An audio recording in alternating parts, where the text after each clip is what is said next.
Welcome to today's video. In the next 9 minutes, I'll show you how to draw a praying mantis with its characteristic features like curved front pincers, large triangular eyes, and a long, strong body. Praying mantises are one of the most unique-looking insects, beautiful, mysterious, and very martial. When drawing them, we'll focus on the posture, body structure, and sharpness in each small part. Get your paper pencil eraser, and if you want to finish with color, you can prepare some crayons or watercolors. Before you start, take a few seconds to visualize the shape of a praying mantis. They have a small head that is bent forward, large eyes, and a pointed mouth. The thorax is long and narrow, where the front legs are attached like two arms that are always in a defensive position. These legs are the most attractive part when drawing because they have a characteristic strong demeanor. The mantis's body is long and slightly curved, sometimes raised slightly as if in a wary position. We will draw it in a basic standing position with the head tilted slightly and the front legs raised. Now put down the pen and start sketching the head first. Draw a rounded triangle with the top pointing down. This will be the characteristic head of the mantis. Don't draw it too dark, just sketch it lightly for easy adjustment. Inside that triangle, draw two large teardrop-shaped eyes on both sides. The mantis eyes are not completely round, but slightly tapered, creating a sharp feeling. You can add a small dot in each eye to create a highlight to make the insect more soulful. Next, sketch the neck with a small line connecting the head to the body. This neck is not too thick, but is the point that creates a sense of flexibility because the mantis can rotate its head quite widely. From the neck, you move to the front chest. Draw an elongated rectangle slightly curved forward to create the characteristic pose. This is a very important part because it is where the front legs attach. With the forelimbs done, continue sketching the mid-thoracic, a longer, thinner shape that extends down to the body. Keep the curves very light as mantises are slender. From the mid-thoracic, draw the abdomen. The abdomen is a long, thin shape divided into segments, often curving up slightly at the end. You can divide the abdomen into 6 or 7 segments using gentle curves to create a natural structure. Now we move on to the most impressive part, the forelimbs. You can imagine these as the arms of a boxer folding into a defensive stance. From the forelimb, draw two long arm-like segments. The first segment extends straight out in front, then bends down at a fairly sharp angle.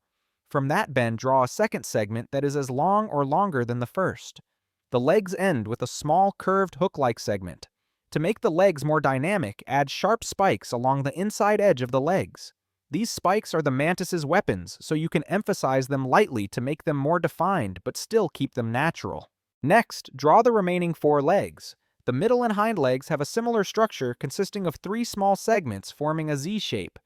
Draw the middle leg slightly pointing down towards the ground while the hind legs are longer and extend backwards to balance the body. Keep the lines thin because the mantis's legs are very thin. You can add a few small lines at the joints to create realism. Once the legs are complete, move on to drawing the wings. The mantis has 2 layers of wings, a hard upper layer like armor and a thinner lower layer. For a simple standing pose, we only need to sketch the upper layer of wings. From the middle thorax, draw 2 long leaf-like shapes running along the body. The wing outlines are slightly curved. You should draw the 2 wings overlapping each other a little to create a natural feel. If you want to add more detail, you can sketch a few lines running along the length of the wings. Now go back to refining the overall shape. Erase any extraneous lines and emphasize the main outline. Check the proportions: small, head-long chest, slim, belly, large, sharp forelegs. If the pose doesn't feel dynamic enough, tilt the head slightly to the left or right or raise the forelegs higher to create an alert pose. Once you're happy with the shape, start shading. The head can be shaded lightly at the bottom edge to create depth. The eyes can be shaded darker, but keep the highlight in the upper corner to create a sense of life. The thorax is where you need the most shading because it's the thickest part. Use short, soft strokes along the length of the thorax to create a smooth surface. When shading the abdomen, shade the edges of the joints and fade in the middle to show the curves. The mantis's forelegs are where you can highlight its strength. Shade a little darker on the inside of the legs and the joints. The spikes can be made darker at the base and lighter at the tip to create a sharp effect. For the remaining legs, just paint lightly to keep the slimness. The wings should be painted lengthwise dark at the base and lighter towards the tip. This will give the appearance of the wings being thick at the base and gradually thinner towards the end, which is typical of a praying mantis. If you want to add some context, you can add a branch or leaf for the mantis to perch on. Just sketch in some curves or veins. Remember that the mantis is still the main character, so don't let the secondary details stand out too much. If you want to color, you can use green turquoise or yellow-green tones. Start with a light layer as a base color, then emphasize the darker areas with a second layer. Mantises usually have light green areas along the body and dark green at the joints, so you can mix the levels of color to create realism. The color of the wings can be more dull, slightly yellowish green to keep it natural. When everything is done, take a moment to look at your work. You will see that the mantis is a very beautiful insect when observed closely.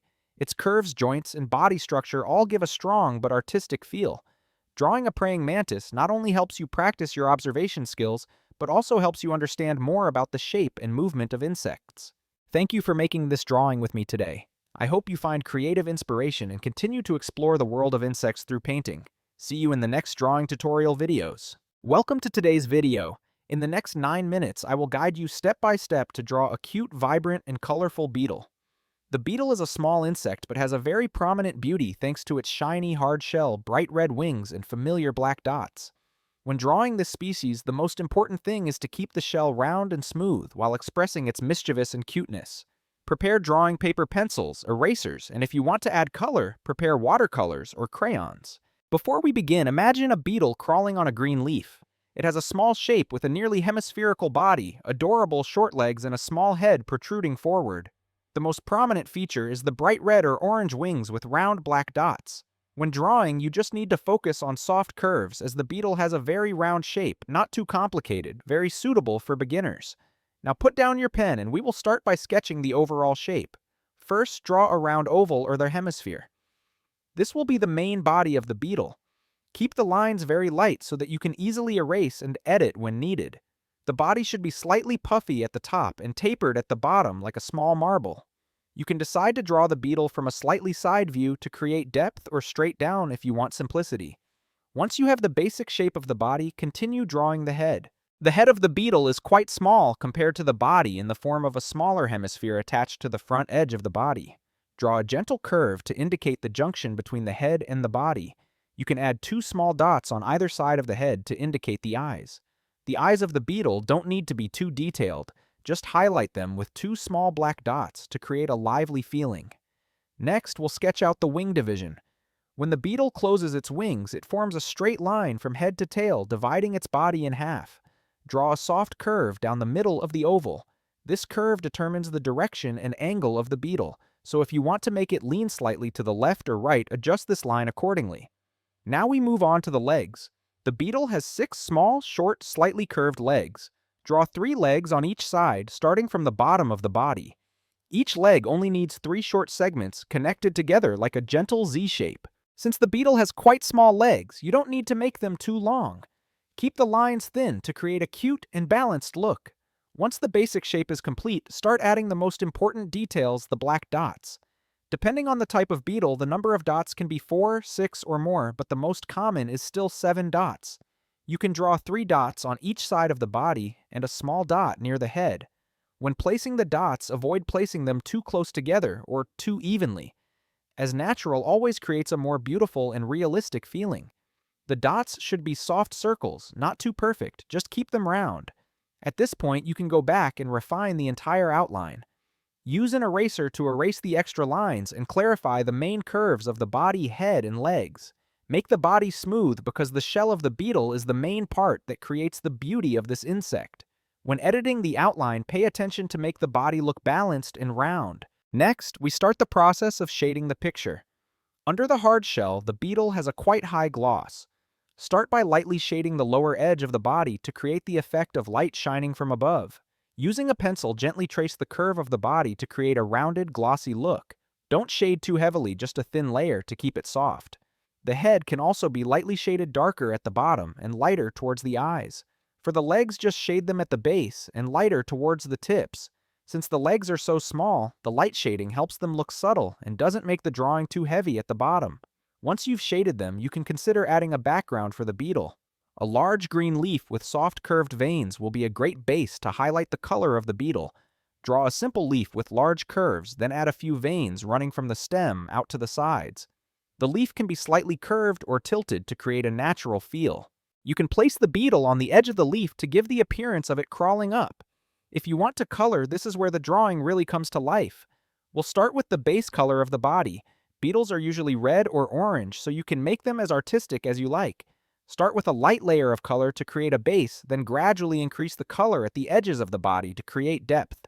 Don't forget to leave a small area on the body as a highlight. This will give the beetle a shiny appearance. Paint evenly along the curves of the body to keep the color natural and not broken. You can fill in the black dots with dark colors or keep them as pencils, depending on the color scheme. The head of the beetle is usually black or dark brown. You can use dark colors to create contrast with the red body. The legs of the beetle can also be colored the same color as the head to create unity. If you add a leaf as the background, you can use dark green on the edges of the leaf and light green in the middle to create a beautiful gradient. The veins of the leaf can be colored with light green or yellow-green to create a highlight but not overwhelm the main character. When you finish everything, take a moment to look at your work. You will realize that although the beetle is a small insect when put on paper, it has a very sweet, lovely, and artistic beauty. Drawing beetles helps you practice your skills in handling curves, round composition, and creating smooth shading. In particular, this is a great subject for beginners. Thank you for taking the time to watch the video to the end. I hope you have lots of creative inspiration and continue to explore the colorful world of insects through painting. See you in the next drawing tutorial videos.